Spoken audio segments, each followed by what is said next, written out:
معزز سامعین، السلام علیکم۔ آج جس کتاب کی ریکارڈنگ آپ کے سامنے پیش کی جائے گی اس کا عنوان ہے سونار بنگلہ۔ اس کے مصنف ہیں ڈاکٹر محمود الرحمن۔ اس کتاب کے لیے ہم سے تعاون کیا ہے عبد المالک ہاشمی نے۔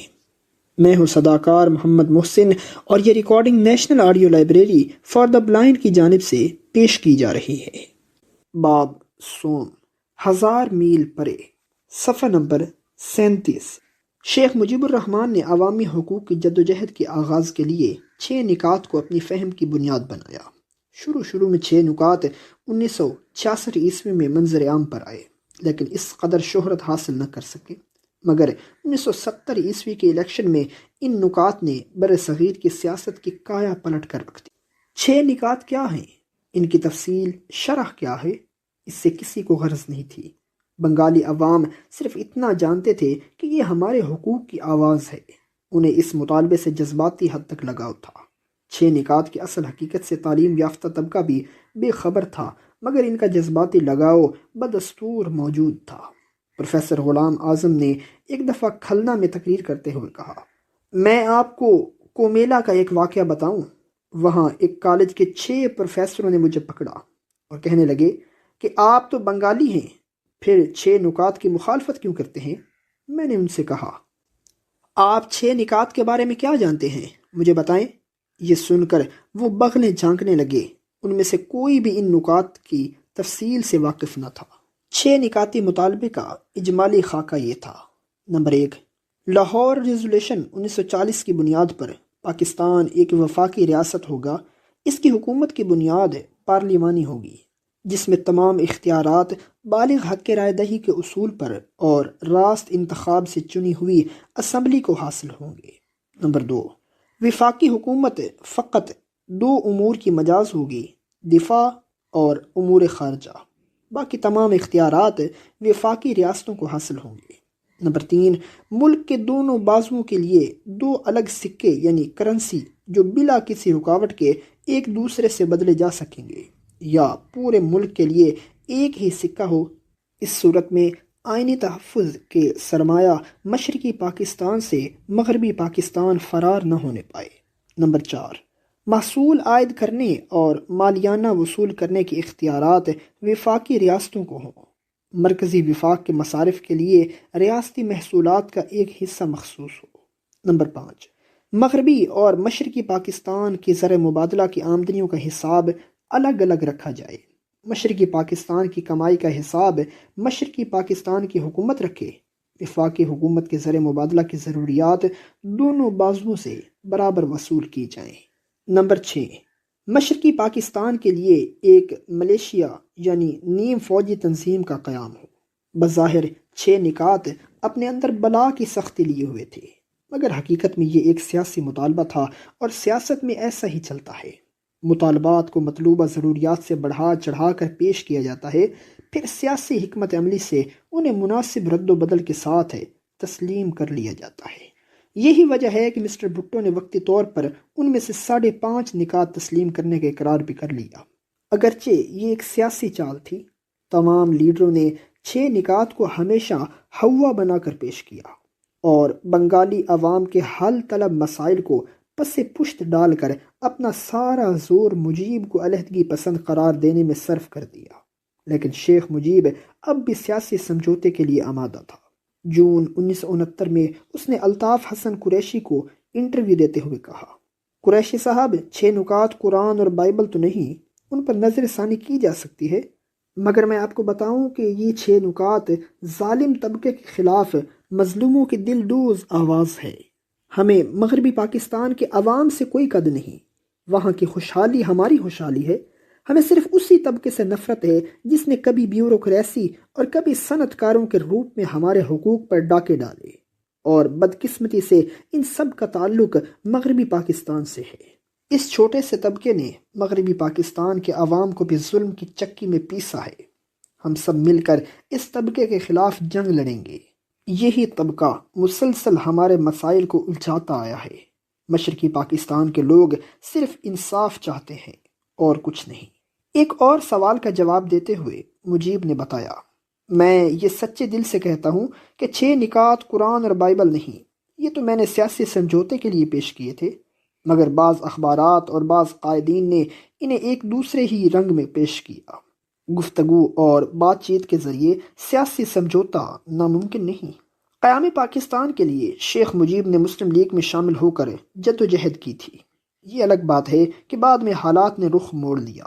صوبائی علیحدگی کے الزام کا جواب دیتے ہوئے مجیب نے مذکورہ انٹرویو میں کہا، نہیں قریشی صاحب، آپ کا گمان 100% غلط ہے۔ ہماری عوام اور آپ کے عوام ایک ہیں اور ایک ہی رہیں گے۔ پاکستان بر صغیر میں مسلمانوں کی متحدہ کوششوں کے نتیجے میں دنیا کے نقشے پر ابھرا، اور انشاءاللہ تعالی اس کا پرچم ہمیشہ سر بلند و سرفراز رہے گا۔ میرے بارے میں یہ کہا جاتا ہے کہ میں مشرقی پاکستان کی علیحدگی چاہتا ہوں، یہ سراسر بہتان اور افترا ہے۔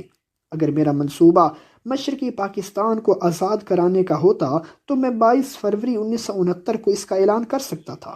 جب میں جیل سے باہر آیا، لاکھوں انسان میرے گرد جمع ہو گئے تھے۔ میں ریس کورس میدان میں علیحدگی کا اعلان کر سکتا تھا۔ اس وقت مجھے روکنے والا کون تھا؟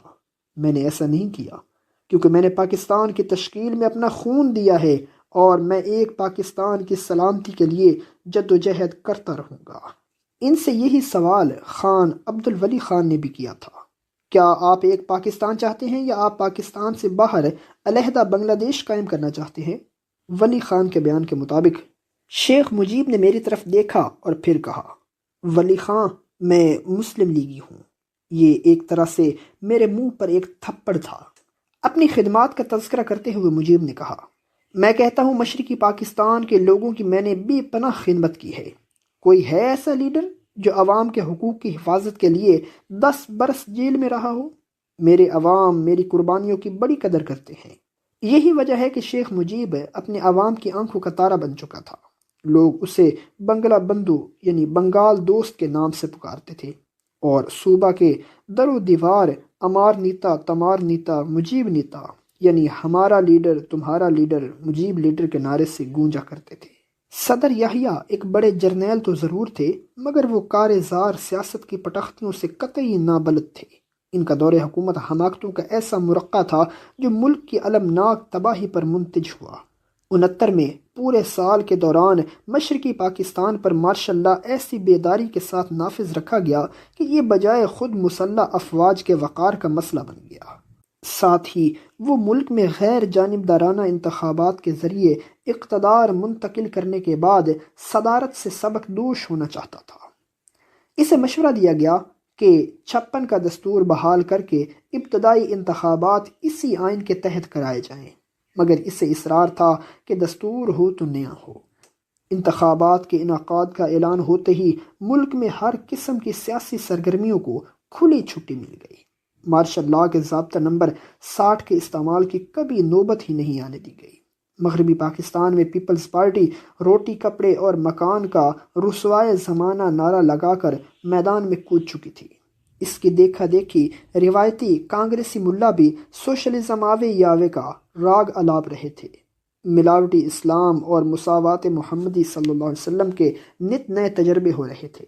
مسٹر بھٹو کہہ رہے تھے، جو لوگ اسلام میں تبدیلیوں کا مطالبہ کرتے ہیں انہیں کسی صورت کافر قرار نہیں دیا جا سکتا۔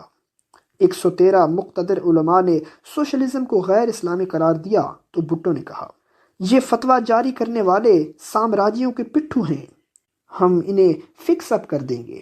انہوں نے کافروں کی خدمت کی ہے۔ مولانا باشانی مزدور کسان کانفرنسیں منعقد کر کے عوام کو گھیراؤ جلاؤ کا سبق پڑھا رہے تھے۔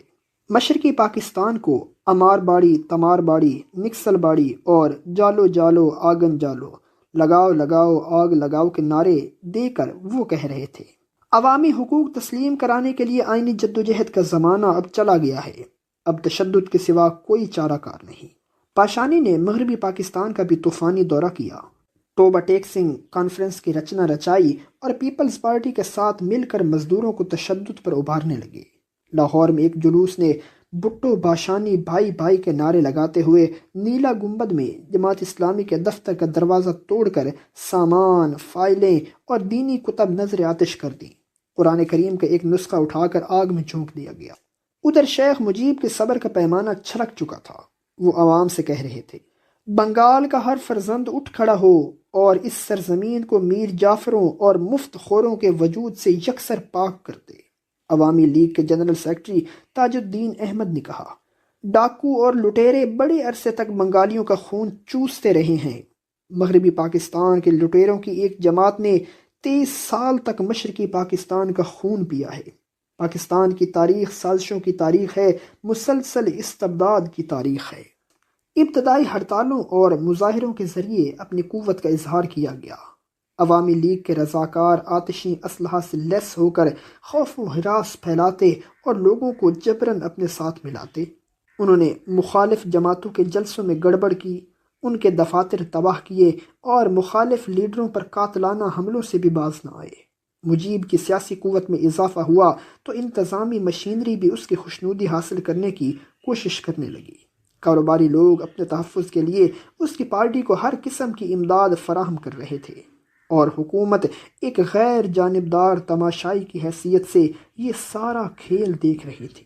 بنگال کی پوری فضا جذباتی ہو گئی تھی۔ عوامی لیگ کا انتخابی نشان کشتی عوامی زندگی کا ایک معروف ترجمان تھا، حتیٰ کہ ڈھاکہ یونیورسٹی کے رقیہ حال کی لڑکیاں بھی کشتی کے پرنٹ والی ساڑیاں باندھنے لگیں۔ اب عوام کو بس ایک ہی نعرہ پسند تھا، پوڑو نہ بھائی دھوکائی، ووٹ دیو نوکائی۔ بھائی دھوکے میں مت پڑو، ووٹ کشتی کو ہی دینا۔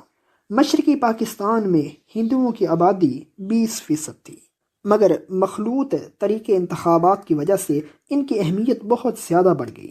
بہت سی پارٹیوں نے الیکشن جیتنے کے لیے اسلام کا نام تک لینا ترک کر دیا کہ کہیں وہ ہندو آبادی کے ووٹوں سے محروم نہ رہ جائیں۔ نومبر 70 میں تاریخ کے ایک خوفناک ترین سمندری طوفان نے مشرقی پاکستان کو اپنی لپیٹ میں لے لیا۔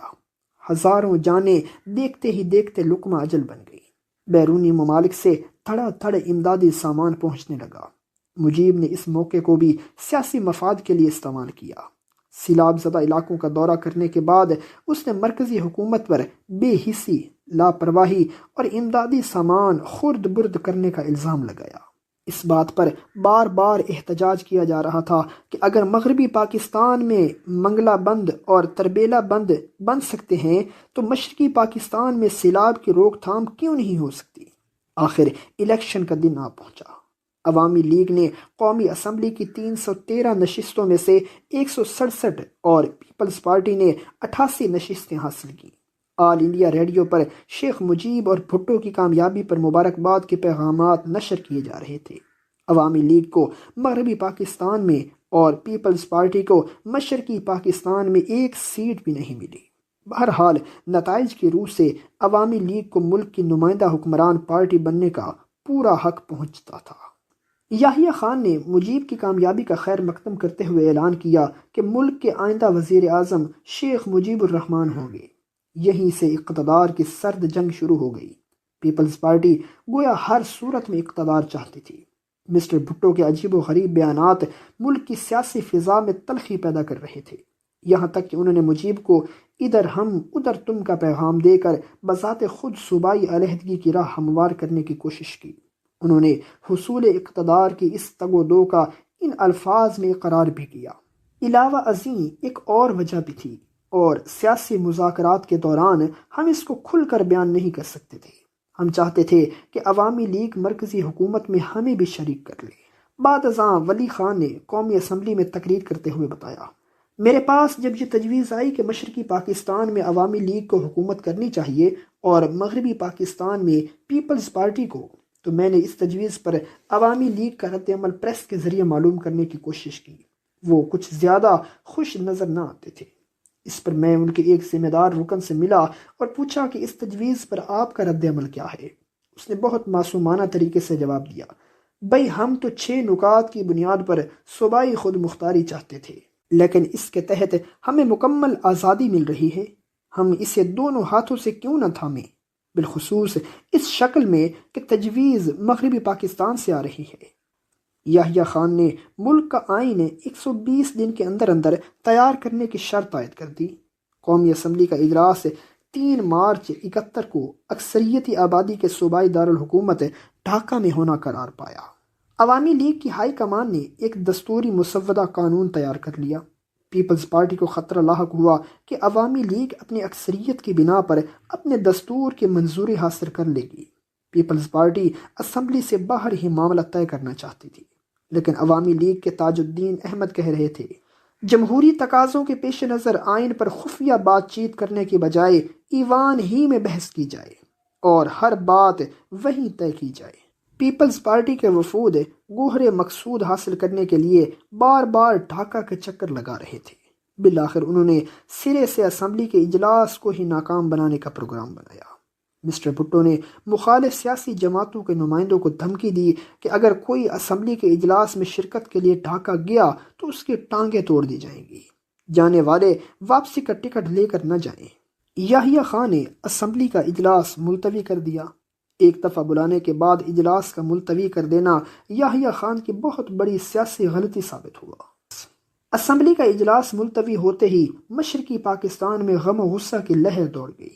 تاج الدین احمد نے کہا یحییٰ خان کے اس اقدام کا مطلب اس کے سوا کچھ نہیں کہ وہ مسٹر بھٹو کے ساتھ مل کر عوام کی امنگوں کو پامال کرنا چاہتے ہیں۔ طویل انتظار کی چوتھائی صدی بیت چکی تھی۔ جمہوری ذرائع کو ناکام ہوتے دیکھ کر مجیب نے آخر وہی حربہ استعمال کرنے کی ٹھان لی جس پر بنگالی قوم پرست شروع سے ہی زور دیتے چلے آئے تھے۔ اس نے طاقت کے استعمال کا فیصلہ کر لیا اور اجتماعی طور پر 2 مارچ کو عام ہڑتال کرنے کا اعلان کر دیا۔ اس نے عوام سے اپیل کی ہر بنگالی پر، خواہ وہ سرکاری ملازم ہو یا زندگی کے کسی بھی شعبے سے تعلق رکھتا ہو، یہ مقدس فرض عائد ہوتا ہے کہ وہ عوام دشمن طاقتوں کے ساتھ تعاون نہ کرے۔ 2 مارچ کی ہڑتال کی کامیابی کے بعد مجیب نے 4 مارچ سے پورے صوبے میں سول نافرمانی کی تحریک شروع کر دی۔ عوامی لیگ کے 2 لاکھ تربیت یافتہ اور مسلح رضاکار اس تحریک کو کامیاب بنانے کے لیے حرکت میں آ گئے۔ لاکھوں پرامن شہریوں کو ڈرا دھمکا کر تحریک میں شامل کیا گیا۔ احکامات منوانے کے لیے سرکاری ملازمین کو جان سے ہاتھ دھونے کی دھمکیاں دی گئی اور کہا گیا کہ اگر وہ دفتروں میں گئے تو ان کی لاشیں واپس آئیں گی۔ ہزاروں تخریب کار اور بھارتی غنڈے اسلحہ سے لیس ہو کر عوام کو ہراساں کر رہے تھے۔ انتہا پسند مارکسٹ بھی اسی موقع کے انتظار میں تھے۔ چنانچہ شہروں میں لوٹ مار اور آتش زدگی کا سلسلہ شروع ہو گیا۔ جگہ جگہ انقلابی کونسلوں کی تشکیل کر دی گئی، جیلیں توڑ کر قیدیوں کو رہا کرا لیا گیا۔ تمام بڑے بڑے شہروں میں اجتماعی جلسوں اور جلوسوں کا سیلاب آ گیا۔ لاکھوں افراد کے جلوسوں نے لاٹھیوں اور دیگر ہتھیاروں کے ذریعے طاقت کا مظاہرہ کیا۔ جگہ جگہ تصادم اور بلوے ہوئے، سڑکوں پر رکاوٹیں کھڑی کی گئیں اور گڑھے کھود ڈالے گئے۔ غیر بنگالی آبادی کو ہر جگہ ظلم و ستم کا نشانہ بنایا گیا۔ فوج کے دستوں پر بھی حملے کیے گئے لیکن انہوں نے جوابی کارروائی نہیں کی۔ 4 مارچ کو چٹاگانگ کے شہری علاقوں میں حملوں، لوٹ مار، قتل، عصمت دری اور آتش زنی کی متعدد وارداتیں ہوئیں۔ 700 گھروں میں آگ لگا کر مکینوں کو زندہ جلا دیا گیا۔ مزید 300 افراد کو نہایت بے دردی سے ذبح کر دیا گیا۔ حالات اس حد تک بگڑ گئے کہ 7 مارچ کو شیخ مجیب نے رسمی طور پر احکامات صادر کر دیے کہ ٹیکس ادا نہ کیے جائیں، تعلیمی ادارے بند کر دیے جائیں، عدالتیں اور دفاتر بند رہیں، اخبارات، ریڈیو اور ٹیلی ویژن عوامی لیگ کی کارروائیوں کی پوری تفصیل شائع اور نشر کریں۔ دونوں صوبوں کے درمیان ٹیلی فون کا رابطہ منقطع رہے گا۔ بینکوں کو ہدایت کی گئی کہ وہ روپیہ مغربی پاکستان نہ بھیجیں۔ صبر و ضبط کے تمام بندھن ٹوٹ چکے تھے۔ قیام پاکستان کے وقت کے فسادات کا نقشہ سامنے تھا۔ شیخ مجیب کی پیدا کردہ صورتحال خود اس کے قابو سے باہر ہو گئی تھی۔ عوامی لیگ کے غنڈے غیر بنگالیوں کا خون بہا کر انتقام کی آگ سرد کر رہے تھے۔ چٹاگانگ میں 10,000 سے زائد افراد قتل ہوئے۔ سراج گاؤں میں 350 عورتوں اور بچوں کو ایک وسیع کمرے میں بند کر کے زندہ جلا دیا گیا۔ میمن سنگھ میں 2000 گھرانوں پر مشتمل علاقہ مکمل طور پر خاکستر کر دیا گیا۔ ضلع بوگرا کے علاقے سانتاہر میں غنڈوں نے 15,000 سے زائد افراد کو گھیرے میں لے کر ذبح کر دیا، عورتوں کو برہنہ کر کے بازاروں میں پھرایا، معصوم بچوں کو قتل کیا اور ان کی ماؤں کو ان کا خون پینے پر مجبور کر دیا۔ ضلع بوگرا سے قومی اسمبلی کے سابقہ ممبر اور جماعت اسلامی کے رہنما مولانا عباس علی خان کو اغوا کر لیا گیا۔ اور ان کے مکان اور لائبریری کو نظر آتش کر دیا گیا۔ محب وطن رضاکاروں نے ضلع بھر کی ناکہ بندی کر کے ایک خون ریز تصادم کے بعد انہیں تخریب کاروں سے آزاد کرایا۔ اس مارکے میں 7 محب وطن نوجوان شہید ہوئے۔ ڈھاکہ یونیورسٹی کے جگن ناتھ ہال میں عوامی لیگ مکتی باہنی کے غنڈوں کو تربیت دیتی تھی۔ مداخلت کاروں نے یونیورسٹی کو اسلحہ خانہ بنا رکھا تھا اور وہاں مشین گنوں، ہلکی توپوں اور گولہ بارود کا بھاری ذخیرہ موجود تھا۔ پاشانی بھی مغربی پاکستان کو آخری سلام کہہ کر اسے اپنے 30,000 گوریلوں کی دھمکی دے رہے تھے۔ 15 مارچ کو یحییٰ خان اپنے مشیروں کے ہمراہ شیخ مجیب سے بات چیت کرنے کے لیے ڈھاکہ پہنچے۔ بنگالی عوام میں اس فاتحانہ احساس کی لہر دوڑی کہ صدر یحییٰ ہمارے مطالبات تسلیم کرنے کے لیے خود چل کر تشریف لا رہے ہیں، لیکن مذاکرات میں ناکامی کے بعد یحییٰ خان کا اسلام آباد واپس آنے کی بجائے مسٹر بھٹو سے ملنے کے لیے براہ راست لاڑکانہ پہنچنا کسی اور مصلحت کی خمازی تھا۔ پاکستان پر بیرونی دباؤ بھی مسلسل بڑھ رہا تھا۔ روسی کمیونسٹ پارٹی کے چیئرمین برزنیف نے صدر یحییٰ خان کو ایک دھمکی آمیز خط لکھا۔ بدنام زمانہ امریکی سفیر فارلینڈ کی سیاسی لیڈروں سے بند کمروں میں ملاقاتیں شبہات کو مزید تقویت پہنچا رہی تھیں۔ مذاکرات میں صدر کے اقتصادی مشیر ایم احمد کی موجودگی بھی تشویشناک تھی۔ سیاسی حلقوں میں اسے مشرقی پاکستان کی اقتصادی محرومی کا ذمہ دار اور عالمی سیاست کا ایک مہرہ قرار دیا جاتا تھا۔ ادھر مغربی پاکستان میں پیپلز پارٹی تقسیم اقتدار کے سلسلے میں بار بار اپنی اہمیت کا احساس اجاگر کرنے کے جتن کر رہی تھی۔ مسٹر بھٹو کہہ رہے تھے، ہم نے اپنے منصوبے تیار کر لیے ہیں اور مغربی پاکستان میں پیپلز پارٹی کے تمام دفاتر کو ان منصوبوں سے باخبر کر دیا گیا ہے۔ جب بھی ضرورت پڑی تو ان پر عمل درآمد شروع کر دیا جائے گا۔ ہم پوری تیاری کے ساتھ اور عقابی نگاہوں سے صورتحال کو دیکھ رہے ہیں۔ پیپلز گارڈ کے جنرل سیکرٹری اور پنڈی سازش کیس کے سزا یافتہ جنرل اکبر خان کہہ رہے تھے، پیپلز گارڈ کو اس ہفتے عوامی طاقت کا ایسا مظاہرہ کرنا چاہیے جس سے مشرقی پاکستان کی قیادت پر یہ ثابت ہو جائے کہ مغربی پاکستان کی واحد سیاسی قوت پیپلز پارٹی ہے۔ چیئرمین بھٹو ڈھاکہ میں ہیں اور وہاں 26 مارچ تک اہم فیصلے ہونے ہیں۔ پیپلز گارڈ کے دستوں کو دوسری جماعتوں کے دفاتر کے قریب سے گزرتے ہوئے نعرے لگانے چاہیے۔ ہمیں وردی کا زیادہ تردد نہیں، البتہ ہم فوری طور پر ہتھیار فراہم کرنے کی کوشش کریں گے۔ یہ افسوسناک اور مضحکہ خیز صورتحال دیکھ کر شورش کاشمیری کہہ رہے تھے، میرے وطن کی سیاست کا حال مت پوچھو، گھری ہوئی ہے طوائف تماش بینوں میں۔ 25 مارچ کو مسٹر بھٹو اپنے مشیروں سمیت یحییٰ خان کی دعوت نامے پر ڈھاکہ پہنچ گئے۔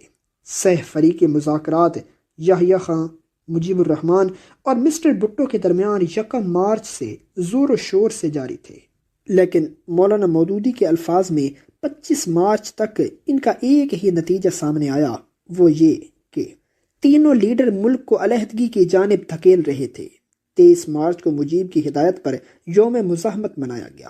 اسی رات فوجی کارروائی کے سلسلے میں جرنیلوں کی میٹنگ ہوتی رہی۔ یحییٰ خان کو فوج مشرقی پاکستان میں جمع کرنے کا موقع مل چکا تھا، جیسا کہ قومی اسمبلی میں ولی خان نے بیان دیا۔ یحییٰ نے مجھے کہا، "There is no other way left except to shoot my way through." 24 March کی صبح کو میں اور بزنجو شیخ مجیب الرحمان سے ملنے اور بتانے گئے کہ ہم واپس جا رہے ہیں۔ شیخ نے آپ دیدہ ہو کر کہا، تم اس بدقسمت سرزمین سے جتنی جلدی ہو سکے واپس چلے جاؤ، شاید ہم پھر کبھی نہ مل سکیں۔ یحییٰ خان رات 12 بجے سے لے کر صبح تک اپنے جرنیلوں سے مشورہ کرتا رہا اور "They have decided to shoot their way through." شیخ کی زبان سے یہ الفاظ سن کر میں حیران رہ گیا۔ یہ تو بعین ہی وہی تھے جو رات کو یحییٰ کی زبان سے ادا ہوئے تھے۔ خیر، ہم بھیگی آنکھوں کے ساتھ شیخ سے رخصت ہوئے۔ بالآخر عوامی لیگ کی قیادت نے 25 اور 26 مارچ کی درمیانی رات کو جمہوریہ بنگلہ دیش کے قیام کا اعلان کرنے کا فیصلہ کر لیا۔ شیخ مجیب نے کرنل عثمانی کو انقلابی فوج کا کمانڈر مقرر کیا۔ سابق فوجیوں کو بھرتی کر کے فوجی بنانے کی ذمہ داری میجر جنرل مجید کے سپرد کی اور مکتی باہنی کے نام سے فوج آزادی تشکیل دے دی گئی۔ اسی رات یحییٰ خان نے عوامی لیگ اور نیشنل عوامی پارٹی کو خلاف قانون قرار دے دیا۔ ریڈیو پاکستان سے تقریر کرتے ہوئے انہوں نے مشرقی پاکستان میں تمام سیاسی سرگرمیوں پر پابندی لگانے کا اعلان کیا۔ ڈھاکہ اور دوسرے بڑے بڑے شہروں میں کرفیو لگا دیا گیا۔ اسپیشل پولیس نے شیخ مجیب الرحمان کو اس کی رہائش گاہ دھان منڈی سے گرفتار کر کے خصوصی طیارے کے ذریعے مغربی پاکستان پہنچا دیا۔ کشادے درد دل سمجھتے ہیں اس کو، ہلاکت نہیں موت ان کی نظر میں۔ اقبال رحمۃ اللہ تعالی علیہ۔ معزز سامعین، جو ریکارڈنگ آپ نے ابھی سماعت فرمائی، اسے national audio library for the blind کی جانب سے پیش کیا گیا ہے۔ ہمارے یوٹیوب چینل کو لائک، سبسکرائب اور شیئر ضرور کیجیے۔ اپنی قیمتی تجاویز اور آراء کے اظہار کے لیے ہمارے کمنٹ سیکشن کا استعمال کیجیے۔ اگر آپ بھی رضاکارانہ طور پر ہمارے اس مشن کا حصہ بننا چاہیں تو ڈسکرپشن میں دیے گئے لنک کے ذریعے ہمارے واٹس ایپ گروپ کو جوائن کیجیے۔ شکریہ۔